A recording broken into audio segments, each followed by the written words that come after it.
Pauline Hanson today declared she's happy to work with opposition leader Angus Taylor to get rid of the Albanese government. She also said she'd implement a Trump-style plan to kick out illegal migrants, and she vowed to ban Palestinian protesters. And in her strongest comments yet, she told an audience of business leaders and supporters that she was confident she could do the job of Prime Minister. If I was ever in that position, which could happen at the next election, to take on the position of being Prime Minister of this country, I could do it. I have no doubt about that. Pauline Hanson has been asked repeatedly if she aspires to the top job. It clearly hasn't been her ambition throughout her political career. But now, with her rise in the polls, she's obviously starting to consider it, and her confidence is growing. But it's not smooth sailing. Pauline is under more scrutiny than ever before, and she's being pressed on her policies, the detail and the cost. And her comments are being tested. She is being held to account. And Hanson was interrogated today on her immigration policy. And she spoke about her admiration for President Donald Trump's crackdown on illegal migrants. Trump said, OK, all those that are in the country illegally, I'll actually give you a one-way ticket out of the country. And he said, then you can apply to come back in some time later. But if you don't go, he said, and we find you, you'll never get back in the country again. Over 2 million took that one-way ticket, and 600,000 they had to round up and fine. I think that's a great way of doing it. Pauline Hanson also insisted immigration should be banned from certain Islamic countries. This is another policy very similar to President Trump's. She was questioned on whether this amounted to, in effect, a white Australia policy. And it was a proposition she firmly rejected. And she even lectured the interviewer, editor Chris Dorr. Right. Imagine this. A woman written off decades ago as a fringe curiosity is now polling neck and neck with the Prime Minister. No, this isn't a fever dream. This is Pauline Hanson in 2026. And folks, she reckons she could actually be our next Prime Minister. Quick favour, if you're loving this breakdown, let me see you hit that subscribe button and turn on the notifications bell to stay informed. Thanks if you did. Now, let's get back to it. You subsequently said you don't support the White Australia policy. Yeah, let's go back to the question. That was from Tommy Robertson, the last minute question. Do you know exactly what he said to me? He asked you about... No, that's what he asked me. When did it change? And I said, well, that changed in 1973 when Gough Whitlam came in. He changed the White Australia policy. That's not to do with the White Australia policy at all. So don't go there with me, I'll tell you what, because I won't stand for it. Yeah, tough crowd. But Pauline Hanson then went even further and she spoke about who she didn't want in Australia. And I'm sorry to say this, but I don't want people coming to this country from radical Islamic countries. I don't want that here. I want to protect the Australian people. I want them to feel safe in the streets. I don't want to see this anti-Semitism that's going on. I don't want to see the hatred that's happening. And she was very hardline on the pro-Palestinian protesters, saying that she'd never have allowed it. And that comment was met, as you'll hear now, with enormous cheers.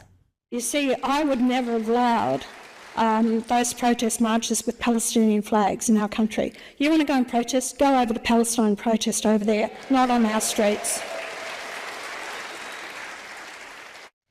And it comes as Foreign Minister Penny Wong just today announced another $15 million for Palestinian recovery, which takes the total taxpayer funding from the Albanese government to the Palestinian territories to $80 million. And as far as I'm aware, not a cent has been provided to Israel, but $80 million for the Palestinians. But back to Pauline Hanson, and today she indicated she would strip foreign aid. Would I give $600 million to Papua New Guinea for their footy team? No way in the wide world. All this other money that we've given away, or $50 million to Afghanistan, you wouldn't get it from me.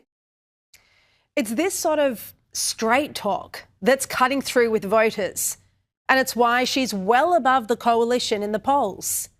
Now, senior Liberals keep criticising her, but Hanson today was quite magnanimous. She said she'd be happy to form an alliance of sorts with Angus Taylor if it meant kicking the Albanese government out of office.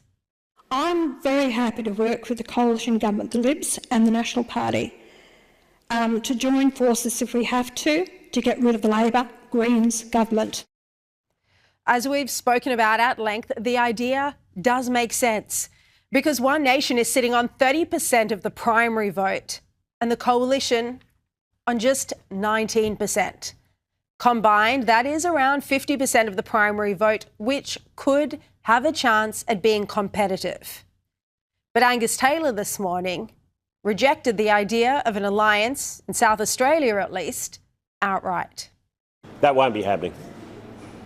That will not be happening, I can assure you of that. So the Liberal Party is strong in South Australia and will remain strong in South Australia, and there won't be any kind of merger or coalition. Look, many privately believe that it's time for the coalition to stop ruling out an alliance with One Nation, unless they'd like to remain on the opposition backbenches indefinitely. So, here's the state of play. Hanson's rolled out what she's calling a Trump-style deportation plan. One-way tickets out for anyone here unlawfully, no re-entry if the rules aren't followed. She's also pushing to ban immigration from what she terms radical Islamic countries, insisting, mind you, that this is about security, not race. And she's quick to point out the Australia White policy was scrapped back in 1973. Make of that what you will. But wait, there's more. Hanson wants Palestinian flags off Australian streets entirely, arguing protests belong in Palestine, not here. And she's taken aim at foreign aid too, slamming the $80 million sent to Palestinian territories, while questioning spending in Papua New Guinea and Afghanistan. Bold stuff, divisive stuff, the kind of stuff that gets algorithms and voters talking. Now here's the twist. Hanson's been cosying up to the coalition, dreaming up a One Nation and coalition combo that could theoretically stack up to around 50% of the primary vote. Sounds like a power move, right? Except opposition figures have already knocked it back publicly. Awkward. Now, Pauline also today, in that interview with Chris Daw, opened up about her much scrutinised friendship with billionaire Gina Rinehart. But she refused to say whether she paid for her Italy trip. She did say there was no taxpayer funding. And she was questioned on why there was so much focus on her relationship with Rinehart. Pauline made the point that the Prime Minister, Anthony Albanese, is friends with many billionaires. Well, I wish they'd question Albanese's friendship with Pratt and Twiggy Forrest, and then he went to Kyle Sandland's wedding, all these things that he does. No one else gets questioned like I do. Look, she handled herself very well today under that scrutiny, but the heat is clearly affecting Pauline Hanson and her deputy Barnaby Joyce, as shown by the way he snapped at his dog during a high-pressure interview. But this is only just the start of the scrutiny. With Hanson on par with Albanese in the polls, she'll now start to be closely monitored in precisely the same way. Already, her words are being analysed, and she's being accused of being economical with the truth. Pauline Hanson told 7 Spotlight that she'd never missed a sitting day of Parliament. In an extended interview shown here for the first time, boasting about not doing part of her job. Your Senate estimates hearings record is the worst. Yeah. It's terrible. I don't turn up. Claiming committees which take evidence on the detail of legislation and the budget aren't worth her time, but insisting she never misses a day in the Senate chamber. I'm there at Parliament every time when Parliament's sitting. Yes, I am there. When you're passing legislation, I'm there every day. But official parliamentary records show she's not. Far from it. Since entering the Senate in 2016, she's missed 76 sitting days, 60 of them without leave, including an entire 2-week sitting in October and November when she joined mining billionaire Gina Rinehart on her private jet to Donald Trump's Mar-a-Lago estate for a Conservative conference, skipping 8 sitting days and 96 votes on 22 pieces of legislation. She's missed the equivalent of 1 full year of parliamentary sittings in the decade since joining the Senate, and she skipped more than 2,000 votes. OK, so as you heard there, according to Seven's political editor Mark Riley, Pauline Hanson has missed 1 full year of parliamentary sittings after saying that she'd never missed a day. Well, all of this intense scrutiny is pretty new to Pauline Hanson, and she will have to be far more careful with her language. Because the reason voters are turning to her in droves is for her authenticity, because they trust her. Voters hate being misled. It's why Australians have walked away from Albanese. For years, Pauline Hanson has enjoyed the outsider's freedom to say anything she likes without being tested. But those days are over.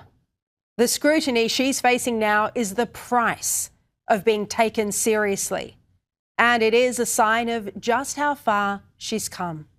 Then there's the money question. Her ties to mining billionaire Gina Rinehart have raised eyebrows over transparency, though Hanson's fired back by pointing out the Prime Minister has his own wealthy mates too. Fair point or convenient deflection? You decide. Here's the real story though. Hanson isn't fringe anymore, she's front and centre, which means the scrutiny that once bounced off her now sticks. Charisma got her this far, but credibility, consistency and actually showing up, that's what separates a protest vote from a Prime Minister. And this is where things get properly juicy. Hanson claims she's never missed a sitting day in Parliament. Official records tell a rather different story. Dozens of missed sitting days, missed votes, and an entire fortnight skipped for an overseas conference. That's not a typo, that's her voting record speaking louder than her press conferences. So, as the polls tighten and the pressure mounts, the real question isn't whether Australians like what she's saying, it's whether they trust what she's shown. Thanks so much for watching, and don't forget to let us know your thoughts in the comments below.